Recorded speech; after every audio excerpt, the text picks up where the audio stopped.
and blessings. This is Lisa Marie. Hold on one sec.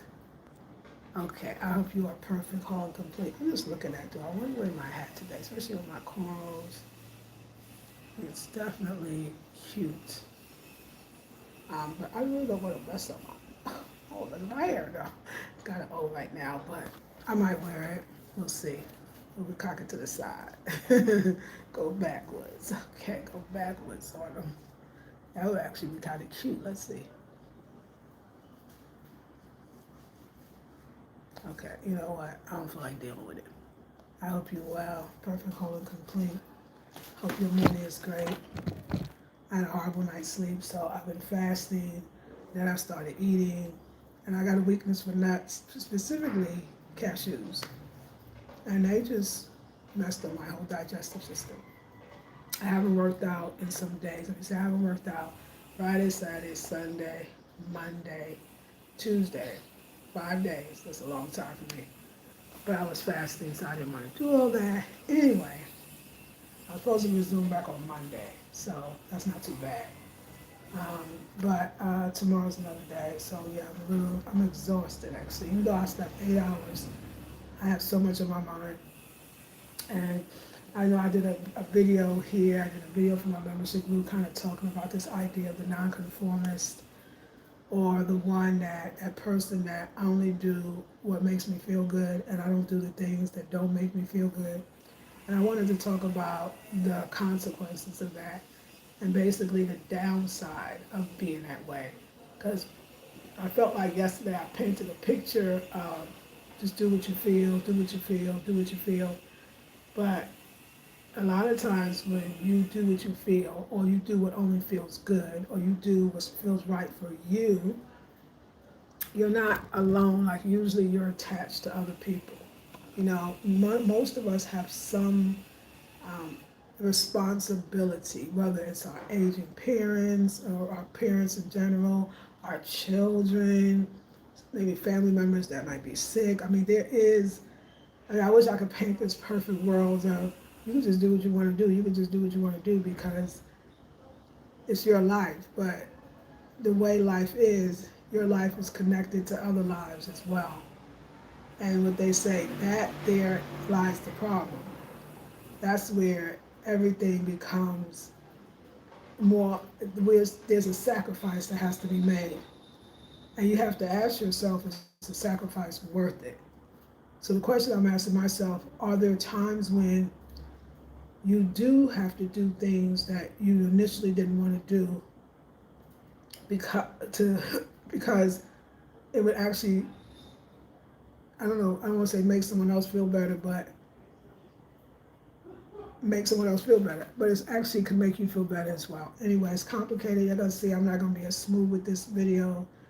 It may not roll off my tongue. I may not be as smooth. See, I'm repeating stuff. So I'm already nervous and don't know what's going to happen. I know that when I get on the video, I come on and I start speaking for clarity, for my own clarity. And usually that brings me to a place of clarity. But I don't know where I'm going when I start. I only know when I get there. So let's take this ride together.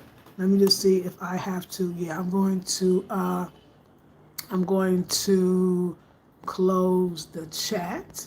So the chat is hidden, so I can't see any of the people. So we just go now. We can really get it out. So I can't see the chat, can't see the comments.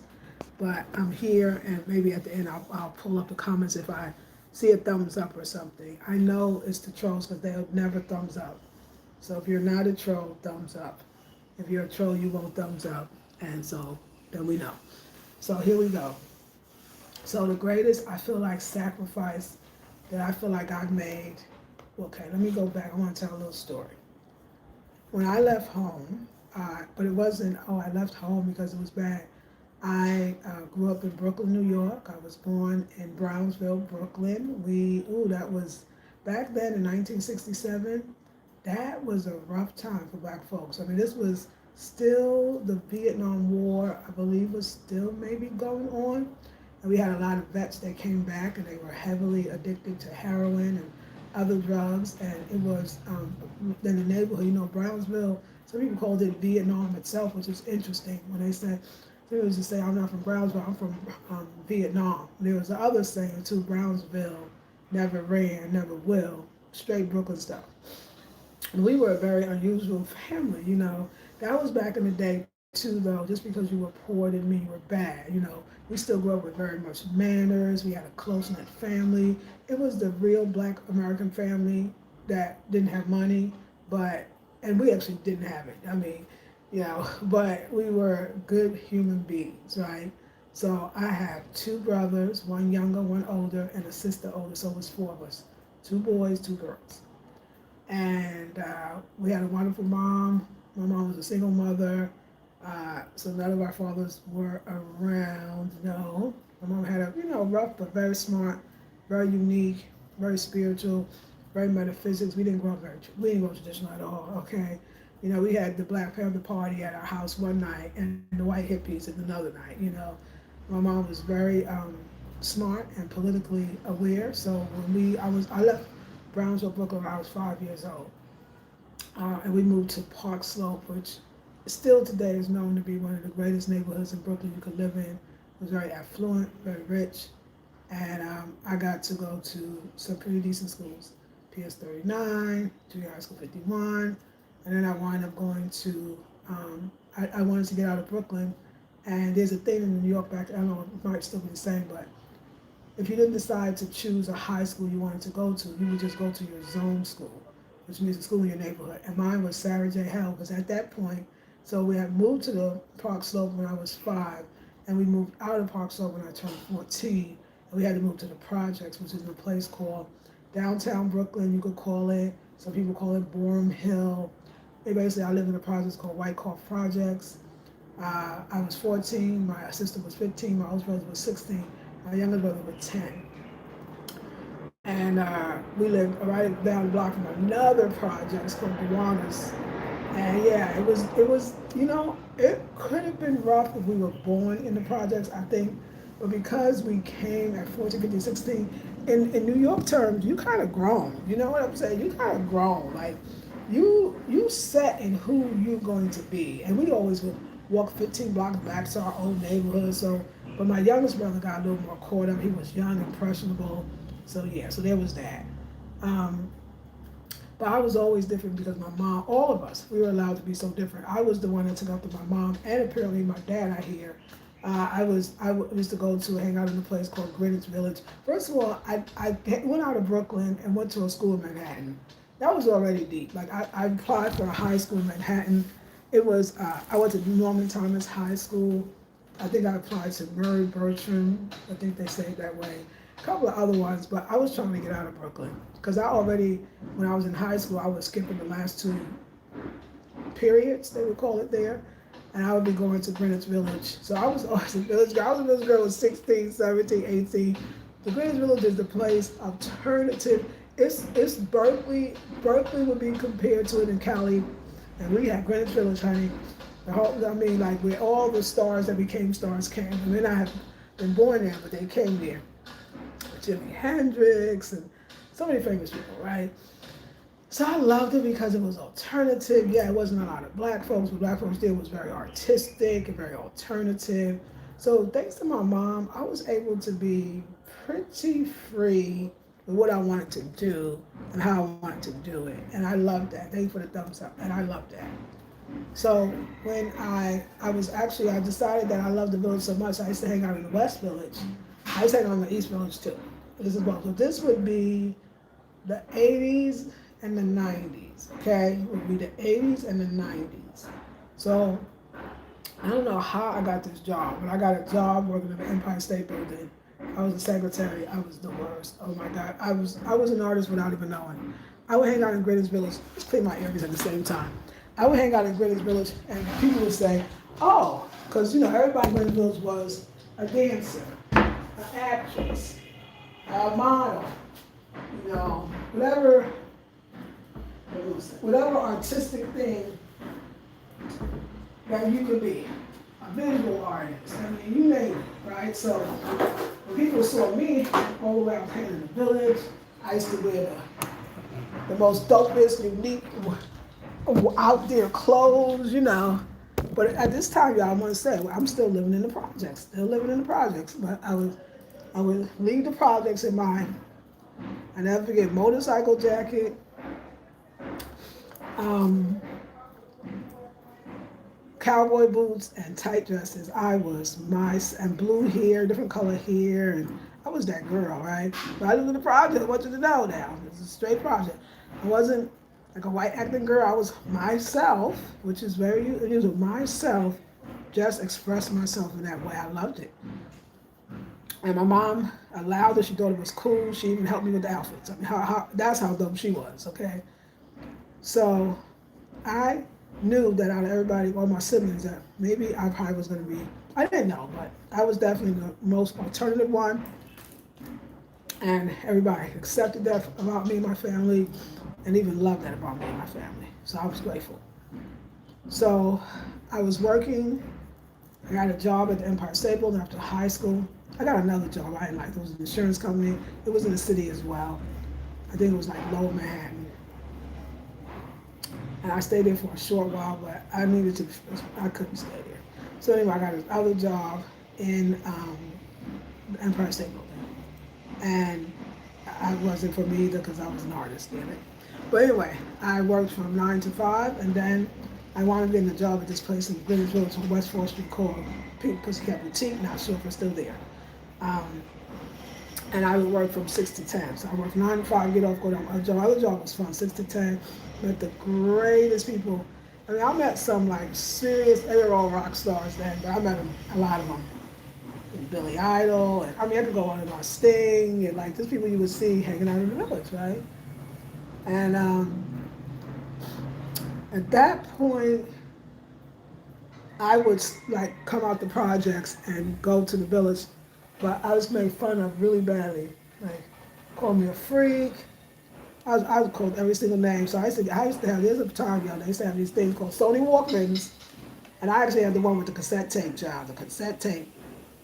And I would just play my music loud as I walked out the project with my Sony Walkman and my gear, my getup. And be made fun of, laughed at, called a freak. Oh yeah, it was all that. Child, them people did not bother me. After a while, though, I stopped wearing the clothes too outrageous. I would still do it, but I would wait to walk to my friend's house, which was about 7 blocks away. You know, in New York, you know, you walk a block and you're in the new neighborhood. And I was in Park Slope. Again, but the lower part, I was in the upper part when I lived there. But anyway, doesn't matter. And I would go to my friend's house, and I would then change my clothes to my village clothes. Then at night, I would go to my friend's house and change it back to clothes that I could walk to the project with, because I used to get in real late. So, but I was myself. My mother supported me being myself. I didn't care about nothing else. Eventually, my girl would also, she didn't work in the village, but she worked in Manhattan. So when she got home from work, she would meet me at the second job, and then we would hang out in the village hard till the morning. Oh yeah, we was shutting places down. We was hanging out till the morning, literally 6, 7 in the morning. I would go back to her house. We would go back. I would take a bath, wash up, because I had my clothes for the next day. I would go to work. We were young child. You could do those things. I could never do it right now, but I did it then. So, so it was about, so my friend had a job in the city. My job, and I was working as a secretary, which I was terrible for. They didn't fire me because they actually liked me, but they probably would eventually. Anyway, they didn't have to fire me. We were bought out. I worked for a company called Panel Knitting Company. We were bought out by Hanes, and I got a year's severance pay.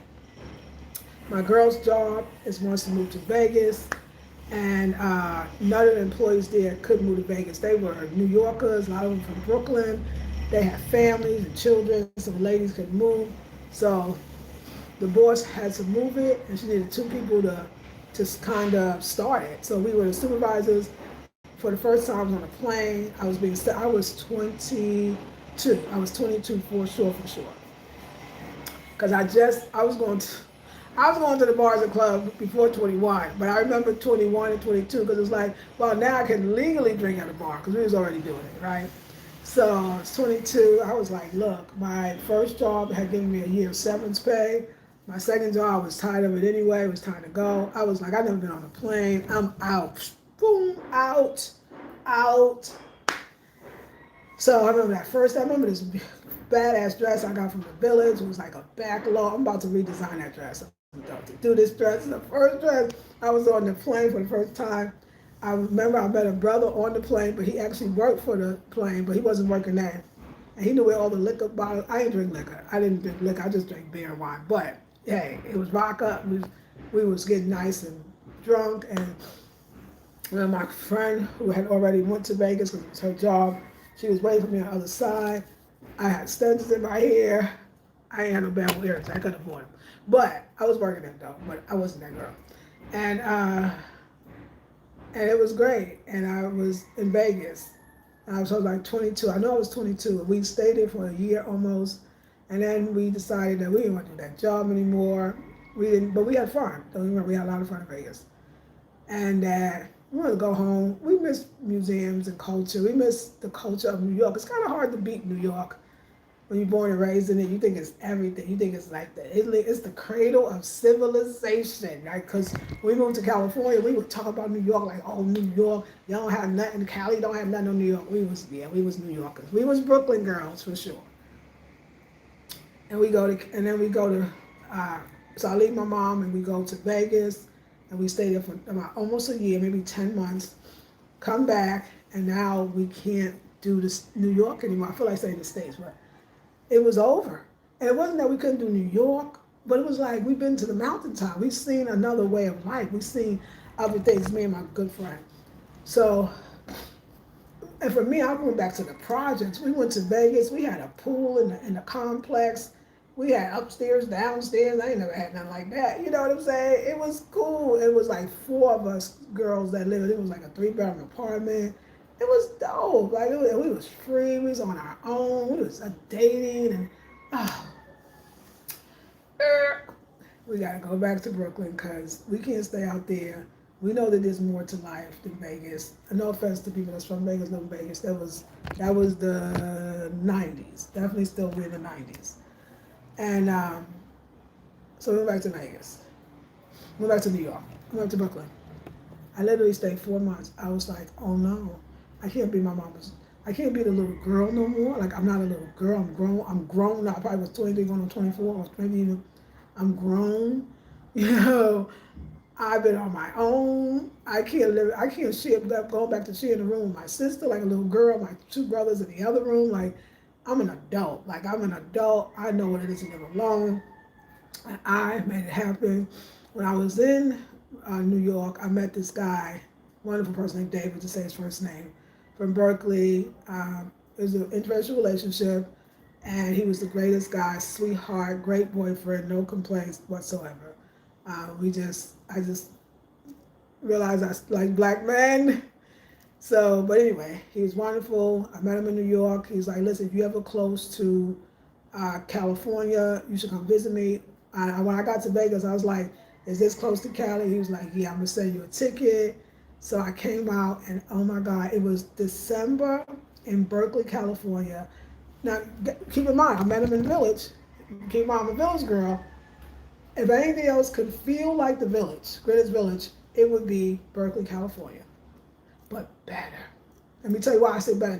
People debate. I'm New York. I know New Yorkers, so we the best, so we gotta watch what we say. But I was like, wait a second. I was like, so I'm from cold-ass New York, right? Winter's brutal, da-da-da-da, right?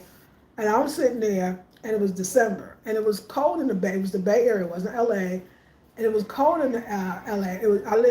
I came to Berkeley. We hung out in Berkeley, but his parents and him lived in El Cerrito, which is like a little bit on the hills. Honey, redwoods, nature, air was fresher. I remember I came to summer, they would have this like closed down Telegraph Avenue, which is the major street in Berkeley. And they had all these artisans. I remember I bought me these earrings. Actually, I bought it from my sister friend. They were made from bottle caps and smashed. And it was so Berkeley. Everybody was vegan. Before the word was even popular, they was vegan.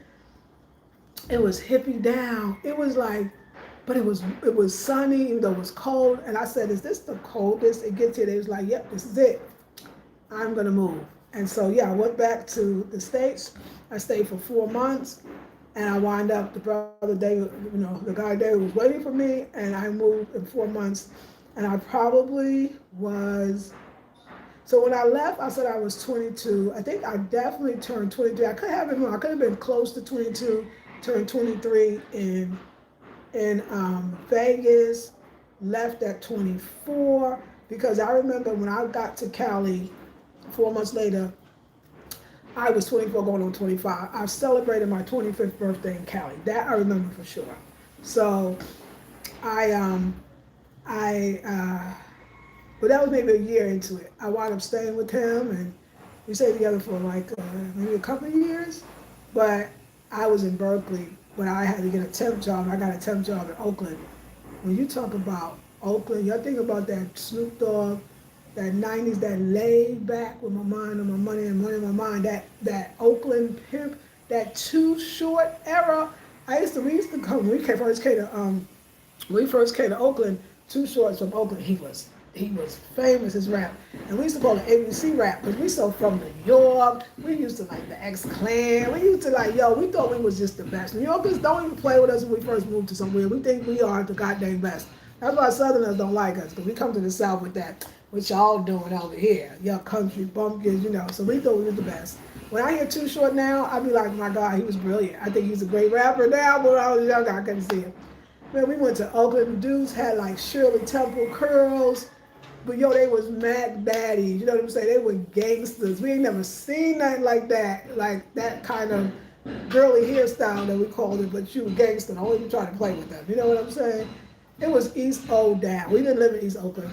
I live in Berkeley, but when I went to work at Children's Hospital, I was in North Oakland. I was like, oh my God, first of all, look at all these black people. Whoa, wait a second. I'm feeling myself. I think I want to come to Oakland. So I did. I moved to Oakland. My best friend moved she was still in Brooklyn. She moved, I told her, come to Cali with me, girl. Come to Cali. So we wound up moving from Berkeley to Oakland.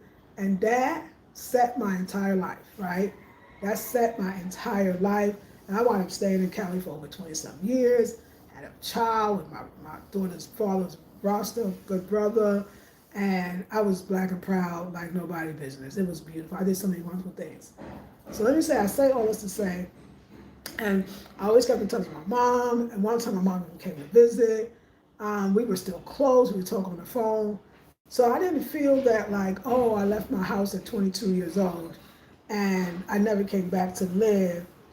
And oh, me and my mom, like, no, it was normal. It felt right, Now, present time. I, the nonconformist, the do only what feels good type woman, I left the U.S. to come to Ghana in 2020. My daughter was 23 years old. And I've been gone for 6 years. And we do talk and we do the same thing. She's a little more busy than I was back, so I had a little more time to talk to my mom because I was actually raising her. I gave birth to my daughter, so I had more time at home, but 6 years, of course we talking, FaceTime and all that. My daughter's having a hard time, like she don't get to see her mom, So I left at 22 years old, and I was quite fine with, it felt normal for me to go on my own. And my mom, though, I remember when I went to Vegas, she was like, okay, I love you, you enjoy it. She must have known I was coming back from Vegas. But when I came back and said I was going to Cali, I do have to remember my mother cried. I never saw my mother cry ever. She cried. And I said, why you crying? She said, you ain't never coming back. I was like, oh, what you mean? And she's right, I never came back to live, but I came back to visit. I remember we used to come twice a year because we was homesick. Then we would come once a year. Then we would come once a year, but the trip was shorter, to the point that we just wasn't New York girls anymore. We were Cali girls, me and my best friend. We were like, family, we love it, but it's the same old thing. And we probably started going every other year, and then my mom would come out, so it was great. But after that cry, I felt like we was cool, And I would go back enough. My mom, like I said, even came to Cali and stayed. So I just felt like it was normal and everybody was adjusted to it. And my family would be like, my sister came to visit me in Cali, my brother came to visit me in Cali, so my youngest brother, everybody. So, it was a connection, Because after I came out, I was like, I'm done with the New York life. So they would come, but not often. Everybody came once. So when I think about my daughter, she's like, I miss my mom. Like, I think it would have been less traumatic if my daughter had been the one to leave. Because it would be like, she went to college, or she did go in college at the time, I'm still in Cali, but it would be like, she made the choice. I think it's more traumatizing to my daughter is that her mom left, you know? And it does scare me that is my daughter gonna have abandonment issues? And I was like, can you have abandonment issues when you're 23? I guess if your mama left, I guess if you're 45 and you wasn't ready, you could have it, you know? And I feel just fine, right? Because I'm used to being gone, right? My daughter doesn't. And of course, no, I never came back. I never visited. And I ask myself to this day, I think of all the reasons why. Like, did you never go back? Well, it was 2020, so I couldn't fly. I remember for that time. 2021 was a little iffy, but I was living my life, to be honest. I was designing. I mean, just like when I left Brooklyn to Cali, I never came back to live. I never desired. I would visit Brooklyn. I remember coming, me and my daughter, right before she went to college. So that was like 2018, 19, something like that. And 2018, I think, 2017, something like that. And no, maybe before that. And I was over New York, and me and her came to visit my sister. We had a good time. It was summertime. New York in the summertime is fun. But I still was like, I'm a Cali girl, and I need to be in Cali. My daughter was born in California too. She's still in California. And, I just think about, like, I had a daughter, but it's different. I wasn't the only child. My daughter is the only child. Maybe because I did come back and visit once or twice a year, that might have made a difference. But I almost feel like it's also because if my daughter had said at 23, hey mom, I'm leaving to go to Japan, which she did visit, but she always wanted to live there, I would have been fine. I know I would have been fine. Maybe I probably would have visited her, she visited me, but I would have been good because it was like, I knew that you grow up and your children do different things. I accepted that because I did the same thing, right? I left home. The rest of my brothers and sisters didn't. Well, my youngest brother did, but let's just say he went to another house. Yeah, I'm gonna leave that one alone. But he left home too. Yes, he did. He did before that. He was actually in Cali doing some type of work, so he left home. And my brother and sister, the older one, they didn't leave home. It's just so amazing that I don't know why I'm amazed that my daughter is like, Mom, I ain't seen you in 6 years. And that really should bother you. Like, and me, I'm over here, feel like I'm living my best life. And it's not that I'm cold, because I love my daughter. Like, I think it's quite more than, I think that it's a little bit guilt. When you don't see him for a while, then your guilt keeps you from visiting, which then makes you don't visit. And I think it's some guilt. I know it's some guilt, because it's not like she'd be like, oh, Mom. She'd be like, Mom, I miss you, and I want to see you again. And she'll give me this look like, oh, I long for her, and I just...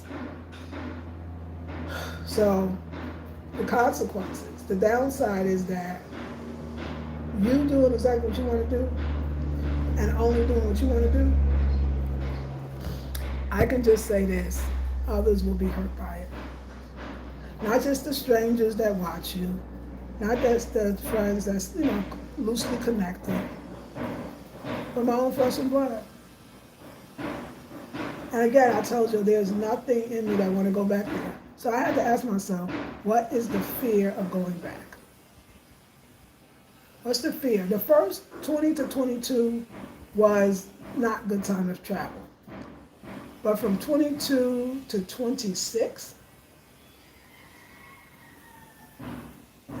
I feel like I could have went back. I can't tell you what stopped me. I just, that person that when I leave a place, when I say I'm not coming back, I just don't. But it does feel a little selfish.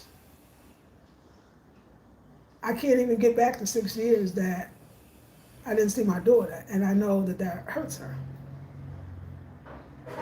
And I gotta go back in the summertime. I don't want to. It's nothing to do with her. It's interesting. I know she could come here, but she's the one with a regular job, a whole bit, and she's in school, so she can't come. I gotta come. I gotta be the one because I'm free and I do my work wherever I go. So I'm fine to go back. And I'm going back. I want you to know, but that's the price that I paid to do what I want. And I want to be very transparent and real. There's consequences and there's prices that you're going to pay to do exactly what you want when you want it, because you are connected to other people. So as much as yesterday I said what I said and I meant it, I remember thinking that a wise friend of mine said, but you know, there's consequences to that, there's drawbacks, there's sacrifices. And it's not maybe seeing your child. And I tell you the story about me leaving at 22 and being so great about it. And then my daughter was 23 when I left, and she wasn't so great about it. It didn't feel like what I thought it felt. She's the only child. Maybe that too, I'm not sure. But then I thought about it, 23, see, because I was thinking, what if I was 23 and my mom left? Well, but my mom didn't leave, I left. So I don't know how I could imagine it. I think we grow up faster in New York. We were adults at 18. We were treated as adults too. I mean, I really at 14. At 14, my family, when we all started working at the Summer Youth Employment Program in Brooklyn, New York, I think it was all over New York, but this was in Brooklyn. We had to pay my mom a certain amount for the light bill. We had to give her some rent money, okay? I'm not even trying to play with y'all. So that, by 18, we got our own jobs. We felt grown. It's like New York was harder. My daughter had a very beautiful life. She got everything really she needed. She was a great girl, easy child, only child, loved by all the whole family. The New York family always sending her clothes from school and packages, and she was good. I was raised to be more independent. You know, just having a job at 14 and having to pay bills. It was something that do something to you in a different kind of way. You know, and I was always out doing my own thing. Like, we had to grow up. We had to be strong, and we had to be tough, because just being in them streets, it was hard. Being a girl, stuff that happened to me, child, you know. And my daughter is not that. She's a sweet young lady and smart, and so I think that's the difference, you know. The New Yorker girl, the New York girl is the one that makes it in Ghana. It's the New York girl, you know what I'm saying? It's that. That's why I could be in a crop in here, you know what I'm saying? That's why I could be with my ex, and we was in the hood a lot, you know what I mean? Like, I'm that girl kind of girl. And my daughter wasn't raised to be without her family. My daughter is a Sag, and her friendships and her family and she stays connected with the whole family. That's another thing. My daughter stays connected to her father's whole family. She goes to the baby showers and the cousins' birthdays, and that was never me. You know, my daughter, that's another thing. So family, and my sister's actually like that. So my sister the one that's holding me with the whole family together. If it wasn't my sister, I would probably lose touch. My sister don't allow it, and I love that about her. I love that about my sister. My daughter is that person. She needs that connection with everyone. So of course she's gonna need that connection with her mom. So some would say, like, my daughter coming out here, because she had traveled to Canada and a lot of other countries, but she was not coming out here. My daughter was not interested, okay? But she said, Mom, when you visit me, then I'll start visiting you too. And I would love for my daughter to come visit me. But it would make more sense for me to come visit her, first of all.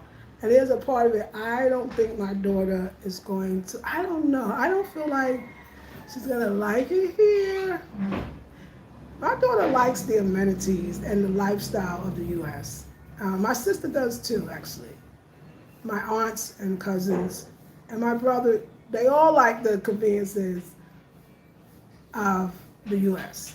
It's a little too rough and rugged for them. You know, it is, and I know it because I was always in. Even East Village, it was. I don't know what it looked like now, but it looked nice. It wasn't looking like it was now. It was dingy and grimy, honey, and I loved it. You know, I growing up in New York is just a whole different type of speed. You know, and even though I grew up, you know, it was rough, and we had no money, we had nothing to eat and all that. We were still like this very black family that we went to our grandmother's house, was from the South, from North Carolina. We went to her house every Sunday to have Sunday dinner. I never did drugs. I never drank hard liquor. I never was promiscuous. Like, I was still a good girl in Brooklyn, but you still in Brooklyn. You know, I was a good girl in the projects, but you still in the project. And I dated the guys in the project. I had some great boyfriends in the project, by the way. The greatest boyfriends ever. I always had great boyfriends to be. When I think about it, I had some bad guys. They wasn't boyfriends. But my project boyfriends was, mwah. Our name was coming past a lot of them. Al Jabbar, love you so much, he passed. Cash, aka Sheldon, love you so much, he passed. Puma Lee, love you so much, he passed. Joel, first boyfriend, love you so much, he passed. Most of my project boyfriends are dead from being up in them streets. Crack was one, drug dealing was another, got shot. The other one selling drugs too. And the other one selling drugs too. There you go. They all sold drugs. Sorry. One was on drugs. He didn't sell it. Died of HIV. Years later, I was gone. I've been had left. So, yeah, I had a different life. Even though it didn't touch me, I never did crack. I never saw nobody doing it, although I was in the project in the 80s when everybody was doing it. Somehow I was always shielded, but I still am a New Yorker because you don't get to get away with it. I mean, I gotta ride the subways. I'm out at night.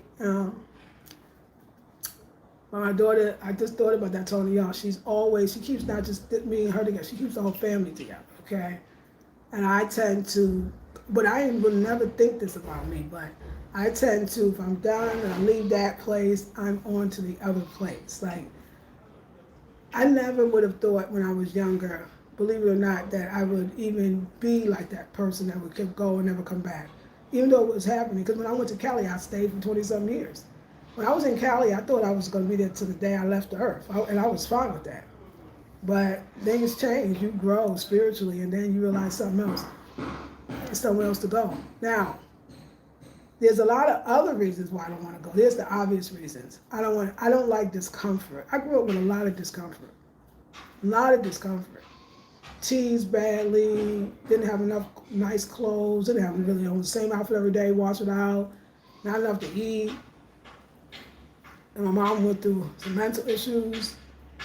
She died of cancer so early, like, you know, other little things trying to navigate as a girl, with nobody telling you about sex or anything, like.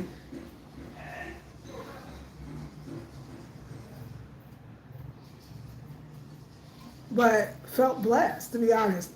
Could have been much worse type energy. It was the spirituality and the metaphysics and how my mom was so dope, you know, that protected us. Our foods and baby, I was protected. It was my alternative way too. I wasn't stuck in the hood. It didn't, you know what I'm saying? Like, I really wasn't about that life, not that. I was more like, I was an artist, and my mom allowed it, even though, like I said, when I was in the village, everybody, oh, you're a dancer, you're a singer, you're a model, you're a this, I want to say I work at front desk as a secretary, but by night I was at the Pink Pussy Boutique selling dildos, and, you know, that's what it was, y'all, and lingerie, and going to speakeasies and heavy metal bars. I was out there, but I wasn't getting high. I ain't smoking no weed. Like what I'm saying, like it was a different kind of girl, you know. My daughter is more, she's, you know, college, she gets her thing, she's straight and narrow. My father's a Rasta. We both non-conformists. We both rebellious. We both gonna do it our way. And my daughter is straight. How did that happen? We laugh at all of it. I was telling my sister, she and a lot of us, the parents, why? Our children didn't get vaccinated. Our children, most of them was born at home. We were like hippy dippy and black power at the same time. And our children would never, their children are gonna have medical care, they're gonna get all their shots and so two hippies, I know my ex, you would not like me calling you hippie, two nonconformists, two black and proud parents created this very together, which is a good thing, because I guess when I get old, I'm gonna need her. Although I don't know, I gotta tell my daughter, like, please don't put me in no nursing home. Like, I wanna be home. Like, I don't know. I think my daughter tonight is so modest, she put my ass up in a nursing home. And I gotta talk to her about that. Like, don't put me in no nursing home. Matter of fact, I'm not even gonna be in the United States for that shit anyway. So what am I afraid of going to the United States? For all the obvious reasons that y'all don't want to be there. I don't want the struggle. And I know it's not. I know my family's going to look out for me. I know people are going to give me money. Like, I know that I can do appearances. I know, you know what? I know it's actually, for me, it's going to be great. I'm going to even change my attitude. It's going to be fun. It's going to be great. I got a lot of people that want to meet me. There's a lot of people I want to meet. I'm sure it's gonna be a ball. I'm about to go home. Okay, but there's another part. You know that you're the person that goes home. My family, like most families, they have very much traditions. I was never about that tradition in the same way. I used to come, but then I would go to the village afterwards. Like, tradition, somebody talk about our master class. I'm just not that little girl, like, that can go for the Thanksgivings and watch the TV. Even when I did come home, like the last couple of years when I did come home those years, just to visit, we would go to the house, and they would watch the red, white, and blue stuff. I can't explain it. Like, I was not a conformist. Like, I used to put my little earphones, so I didn't want to watch that TV crap, and I just felt like I wasn't being a grown woman. I feel like I revert back to a child, not because I want to, because the situation. So, but I just feel like I gotta go back and be like, I don't really want to do that, and it's the saying no to everything that I hate that. I want to be myself, and I want to be grown, and I want to not be up in this tradition thing, and I've changed so much. And the last time I went home, my mama passed. Or did I go home after that? I did go home after that. It was much nicer, but the mom pass was hard as hell. I was like, oh, you wasn't here, so you can't comment on nothing. I always feel like it's low key. I just don't feel like part of the family because I haven't been home in so long, and it's so uncomfortable. And I think it's because I really now have to rely on the family because I don't have my own apartment there, so it's different when I have moved. I live in Cali so far, and I live in North Carolina, but it's small stuff, and it's one visit, so I gotta gear up for it, y'all. I gotta gear up for it. So I closed the chat. I see it's 13 thumbs up, so I'm gonna open it with caution. Ooh, child, gotta open the chat with caution. Once you get away from watching TV a lot, it makes you very selective or not even watch at all. I can relate. Yes, Crystal Bush, how are you? Okay, I'm opening up the chat. It shows you one chat and then the rest. Yep, we got some. Let me just get rid of some already without even looking at it. We're just going to remove it.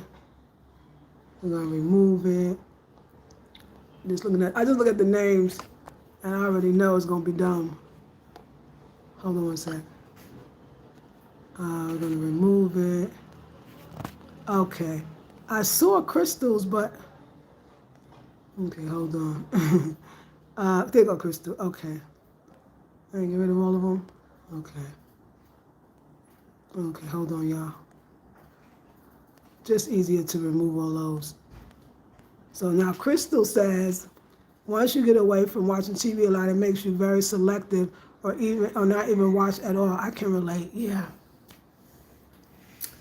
Yeah, did I talk about that? Because that's true. I don't know, did I mention TV? Because that's true. I didn't have, when I was young, I was the weird one in the house. My sister always reminded me when people were like, oh, you used to watch this. I was like, no. My sister said, girl, you ain't like TV. You was out in life You was living. When you wasn't doing nothing, I was always this way. But the part with my child, that part, I mean, I'm starting to feel more hopeful because I just had this conversation with y'all. I feel like I got it out. So I'm actually feeling more hopeful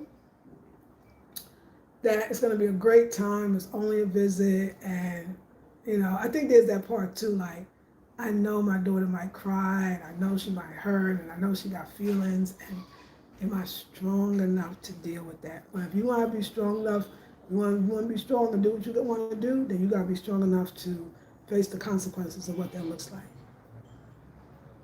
That's my story. At least one of them. One version of it, meaning one part of my life, because there's so much in my life that I got stories for. But so yeah, my 23 look different than my daughter 23. Yeah. Thank you for listening. Wish me luck. We're going home. Outfit of the day.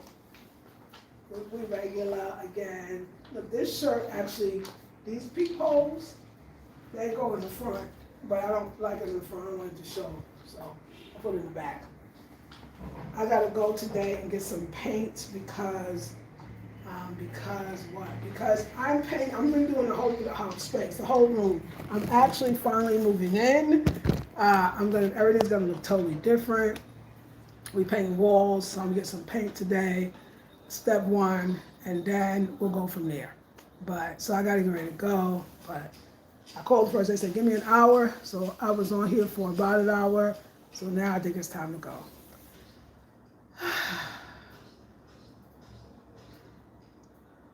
I'm ready. I'm going home. Another thing though too, I don't really like stress, and I feel like traveling that far is so stressful. And but maybe I'll go and I'll be like, wow, it feels so good to be flying. I don't know. Just trying to tell myself this. Anyway, let me just pump it up, pump it up, pump it up. Yeah, I gotta pump it up. Woo, ciao. You know, I think if I lived in another country, my daughter would have visited me, you know. I guess, but isn't it interesting you think about it? Just as much as I don't want to go there, I guess she didn't really want to come here, so isn't that for that's my child for sure, isn't it? We both got the same on that one. I don't feel too bad. But I got a whole family to see. And see, when I left, my family was accepting that this is who she is. My daughter didn't really know me. That was just her mom that was always there. I was the mom. But, so I think it's different. Anyway, I love y'all. Thank you so much. Thank you, Louisa. I appreciate you. I will see you all in the next one. Have a beautiful, blessed day, and God bless you as well. Peace.